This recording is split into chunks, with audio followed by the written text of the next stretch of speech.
October 4ஆம் தேதி இந்து பத்திரிகையில் in Karur where there was no way out என்ற தலைப்பில் வெளியான செய்தியை சுட்டிக்காட்டி, கரூர் துயரத்திற்கு காரணமான ஸ்டாலின் அரசை கண்டிக்க திராணி இல்லாமல் ஏதோ இந்த சம்பவத்தில் அரசுக்கு தொடர்பே இல்லை என்பது போல பக்கவாத்தியம் வாசிக்கும் அரசியல் கட்சிகளுக்கும் ஊடகங்களுக்கும் அந்த செய்தியை படிக்க வேண்டும் என கூறியுள்ள தமிழக எதிர்க்கட்சித் தலைவர் எடப்பாடி பழனிசாமி, கரூர் சம்பவம் ஒரு விபத்து என்றோ எதிர்பாராமல் நடந்தது என்றோ கூற முடியாது, சரியாக திட்டமிட தவறியதாலும் அலுவலர்கள் கவனக்குறைவாலும் தான் ஏற்பட்டது என அப்பகுதி மக்கள் கூறியதாக செய்தி கூறுகிறது என தெரிவித்துள்ளார். இந்த துயர சம்பவத்திற்கு சரியான பாதுகாப்பு ஏற்பாடுகளை செய்திட தவறிய மாநில அரசின் தவறுகளை மறைத்து இந்த அரசை பெருமைப்படுத்தும் விதமாக பேசும் பக்கவாத்தியங்கள் இந்த செய்தியை மீண்டும் படித்து உண்மையை உணர்ந்து நடுநிலையோடு பேச வேண்டும் எனவும் எடப்பாடி பழனிசாமி அறிவுறுத்தியுள்ளார். தமிழ்நாடு யாருடன் போராடும் என்ற கவர்னர் ரவியின் கேள்விக்கு பதிலளிக்கும் வகையில் பதிவிட்டுள்ள முதலமைச்சர் ஸ்டாலின், நாட்டையே நாசப்படுத்தினாலும் தமிழ்நாடு மட்டும் 11.19% வளர்ச்சி பெற்று பிற மாநிலங்களுக்கு ஒளிகாட்டுகிறதே என்று நாள்தோறும் அவதூறுகளை பரப்பி கலவரம் நடக்காதா என ஏங்கி கிடக்கும் நரிகளுக்கு எதிராக போராடும், இறுதியில் தமிழ்நாடே வெல்லும், ஒட்டுமொத்த இந்தியாவையும் காக்கும் என தெரிவித்துள்ளார்.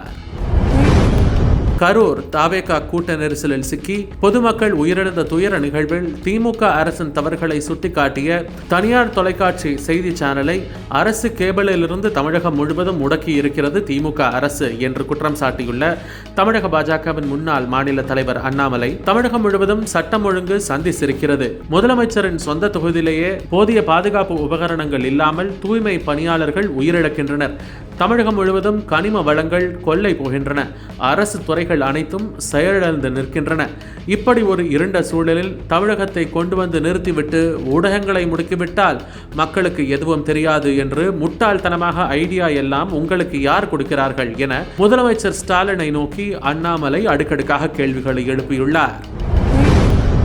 நெல்லை மாவட்ட போலீசாரால் கடந்த 2 ஆண்டுகளில் கைது செய்யப்பட்ட 217 பேர் கை கால்களில் காயமுற்று மாவட்ட அரசு மருத்துவமனையில் அனுமதிக்கப்பட்டுள்ளதாக தகவல் அறியும் உரிமை சட்டத்தின் கீழ் தெரிய வந்துள்ளது. மிகவும் அதிர்ச்சி அளிப்பதாக கூறியுள்ள தமிழக பாஜக தலைவர் நயினார் நாகேந்திரன், மக்களை காக்க வேண்டிய போலீசார் திமுகவினர் குற்றம் புரியும் போது ஏவல் துறையாகவும் அப்பாவிகள் அகப்படும் போது அராஜக துறையாகவும் மாறுவது ஏன் என கேள்வி எழுப்பியுள்ளார். மதுரை மீனாட்சி அம்மன் கோவில் கும்பாபிஷேகம் பிப்ரவரிக்குள் நடத்தப்படும், சீரமைப்பு பணிகள் நடக்கும், வீர வசந்தராயர் மண்டபத்தை தவிர்த்து நடத்தலாம் என பட்டர்கள் கூறும் பட்சத்தில் இந்த ஆண்டு டிசம்பரிலேயே கும்பாபிஷேகம் நடத்த தமிழக அரசு திட்டமிட்டுள்ளது. தமிழக பாஜக தலைவர் நயினார் நாகேந்திரன் மாநிலம் முழுவதும் யாத்திரை மேற்கொள்ள உள்ளார். இதன் துவக்க விழா மதுரையில் வரும் 12ஆம் தேதி நடக்கிறது. அதில் பங்கேற்குமாறு அதிமுக பொதுச் செயலாளர் பழனிசாமிக்கு பாரதிய ஜனதா கட்சி அழைப்பு விடுத்துள்ளது. இந்தியா பிரிட்டன் கூட்டு கடற்பயிற்சி மேற்கு இந்திய பெருங்கடல் பகுதியில் நேற்று தொடங்கியது. இந்த பயிற்சியானது 12ஆம் தேதி வரை நடைபெறும்.